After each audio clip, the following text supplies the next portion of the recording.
दिखाएंगे चुंबक के बल रेखा। आपने दंड चुंबक देखी होगी। दंड चुंबक में जो हमारा कि चुंबक क्षेत्र होता है तो उसकी बल रेखाएं वे काल्पनिक रेखाएं होती हैं जो चुंबक के क्षेत्र की दिशा को अवृत्त प्रदर्शन करती हैं। उन्हें चुंबक के बल रेखाएं कहते हैं। चुंबक के क्षेत्र में क्या होती हैं? बल रेखाएं होती हैं। वो कैसी होती हैं? काल्पनिक होती हैं। और काल्पनिक जो बल रेखाएं होती हैं वो चुंबक क्षेत्र की दिशाओं को अवृत्त व्यक्त करती हैं, प्रदर्शन करती हैं, जिसे हम चुंबकीय बल रेखाएं कहते हैं। ठीक है। तो अब हम ये देखते हैं जो हमारी मैग्नेटिक नीडल है उससे बल रेखाएं आपकी निकलती हैं। नॉर्थ पोल से निकलती हैं, साउथ पोल में एंटर करती हैं। मतलब उत्तरी ध्रुव से निकलेंगी और दक्षिण ध्रुव में प्रवेश करेंगी। कैसे? वक्रीय रूप बनाती हुई। तो इसे हम कहते हैं, जो हमने पहले आपको बताया था है। अब इसमें आगे इसकी विशेषता देखते हैं। विशेषता क्या है? चुंबकीय बल रेखाओं की विशेषता, इसका मतलब गुण। इसके ज़्यादा नहीं है, केवल 4 गुण हैं जो महत्वपूर्ण हैं, आते हैं पेपर में। ये उत्तरी ध्रुव से निकलती हैं और वक्रीय रूप में दक्षिण ध्रुव में प्रवेश करती हैं, जिन्हें चुंबकीय बल रेखाएं कहते हैं। ये पहली पॉइंट कितनी आसान पूर्वक दे दी। ठीक है। दूसरी, 2 बल रेखाएं एक दूसरे को कभी भी नहीं काटती। अगर काटेंगी तो दिशा बदल जाएगी, लेकिन दिशा नहीं बदलती। ठीक है। तीसरा पॉइंट है, चुंबक के ध्रुवों पर चुंबकीय क्षेत्र प्रबल होता है। ये याद रखना। जो ध्रुव होते हैं, एक N और एक H, इन पर चुंबकीय क्षेत्र अधिकतम होगा, बाकी कहीं भी और अधिकतम नहीं होता। ठीक है। एक पॉइंट और बचा, बल रेखाएं परस्पर समांतर व समदूरस्थ होती है। इसका मतलब वो बल रेखाएं एक दूसरे के समांतर होंगी और एक दूसरे से समान दूरी पर होंगी। सभी रेखाएं, कितनी भी रेखा हों, सब एक समांतर होंगी और एक दूसरे से समदूरस्थ होंगी। ये इसकी विशेषताएं हैं। पेपर में आता है चुंबकीय बल रेखाओं से आप क्या समझते हो तथा इनकी विशेषताएं लिखी, तो ये क्वेश्चन आप लिख देंगे इस तरह का। ठीक है।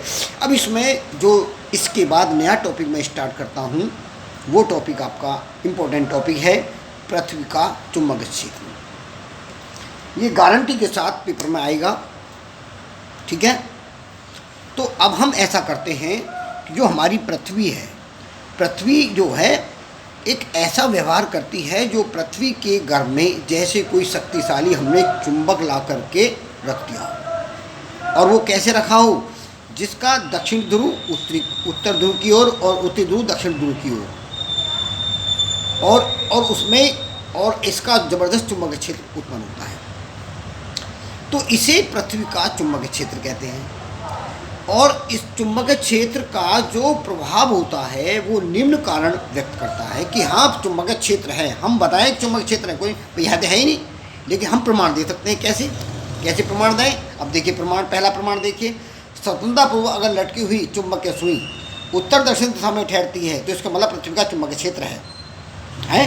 अगर हम चुंबकीय सुई को स्वतंत्र पूर्वक छोड़ दें तो उत्तर और दक्षिण दिशा में ठहरती है, तो इसका मतलब चुंबकीय क्षेत्र है। दूसरा, अगर पृथ्वी में लोहे को गाड़ दें कुछ समय के बाद वो चुंबक में बदल जाता है, इसका मतलब पृथ्वी में चुंबकीय क्षेत्र है, चुंबकीय गुण है पृथ्वी के अंदर। तीसरा, जो चुंबकीय बल रेखाएं हैं खींचने में उदासीन बिंदु मिलते हैं। अगर हम चुंबकीय बल रेखाएं खींचते हैं और चुंबकीय क्षेत्र हम शो करते हैं तो उसमें ऐसा पॉइंट आता है जहाँ पर चुंबक सुई पर कोई प्रभाव नहीं पड़ता, उन्हें कहते हैं उदासीन बिंदु। तो जब हम चुंबकीय बल रेखाएं खींचते हैं तो उदासीन बिंदु मिलते हैं।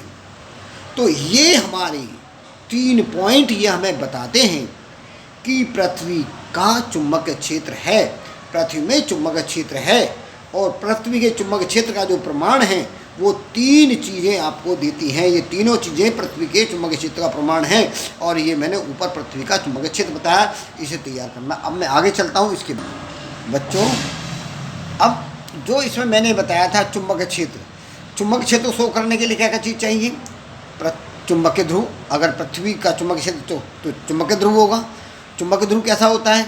जिन 2 स्थानों पर चुंबकीय सुई पृथ्वी की सतह के लंबवत हो जाती है, पृथ्वी की सतह के लंबवत ऐसे खड़ी हो जाए, चुंबकीय सुई खड़ी हो जाए वहाँ पर, तो उन्हें हम चुंबकीय ध्रुव कहते हैं। ध्रुव 2 होते हैं, एक नॉर्थ, एक उत्तरी ध्रुव, एक दक्षिण ध्रुव। ठीक है। तो अब इसमें दूसरा पॉइंट आता है चुंबकीय अक्ष। अभी हम बता रहे थे आपको कि पृथ्वी के उत्तरी ध्रुव और दक्षिण ध्रुव को जो मिलाने वाली रेखा होती है उसे चुंबकीय अक्ष कहते हैं। और पहले हमने चुंबकीय ध्रुव बताया। चुंबकीय ध्रुव दो प्रकार के होते हैं, उत्तरी ध्रुव और दक्षिण ध्रुव। तो दो प्रकार जो होते हैं, यदि उनको मिलाते हैं तो वो चुंबकीय अक्ष बन जाती है। तीसरा पॉइंट होता है चुंबकीय निरक्ष। चुंबकीय निरक्ष क्या है कि पृथ्वी के जिन स्थानों पर चुंबकीय सुई पृथ्वी की सतह के समांतर होती है, पृथ्वी की सतह के समांतर और तल के लंबवत रेखा को चुंबकीय निरक्ष कहते हैं। अब इन्हीं बातों को मैं आपको एक डायग्राम में शो करके बताता हूँ। जितनी मैंने आपको ये बताई हैं वो सारी बातें यहाँ क्लियर कर दूंगा जो मैंने बताई। ये जो है हमारी ये पृथ्वी है गोल, इसके गर्भ में मैंने चुंबक रख दिया। ये दक्षिण ध्रुव है, ये उत्तरी ध्रुव है। ये जो हमारी लाइन जो बीच से जो होकर जा रही है इसके चुंबकीय अक्ष कहते हैं। ये क्या है? चुंबकीय अक्ष। और ये उत्तरी ध्रुव होता है और ये दक्षिण ध्रुव होता है। और इसके जो ये दूसरी रेखा है ये घूर्णन अक्ष है और इसके बीच एंगल बनता है 11.5 डिग्री का। कितना बनता है? 11.5 डिग्री का एंगल बनता है दोनों के बीच में। अब इसमें क्या है, अगर ये उत्तरी ध्रुव है, ये एन है, तो यहाँ से बल रेखाएँ निकलेंगी, दक्षिण ध्रुव में प्रवेश कर जाएंगी। लेकिन उसके आधार पर ये उत्तरी है और ये दक्षिण है। लेकिन हमारी जो चुंबक है वो एन है।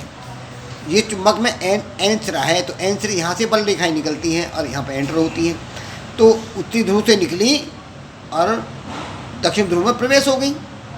ये इसकी बल रेखाओं की प्रॉपर्टी है। तो अब इसमें जो हम ये देख रहे हैं, जैसे हमने ऊपर खींचे बल रेखाएँ ऐसे नीचे खींच जाती हैं।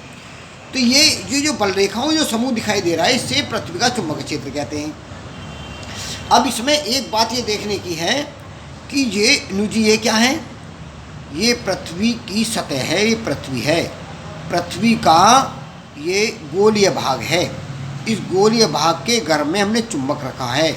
ये जो ऊपर नीचे जो दिखाई दे रहा है ये पृथ्वी का चुंबकीय क्षेत्र है। इसे पृथ्वी की चुंबकीय अक्ष कहते हैं। ऊपर की ओर उत्तरी ध्रुव, नीचे की ओर दक्षिण ध्रुव, दोनों को मिला दो चुंबकीय अक्ष है। और जो भूगोलिक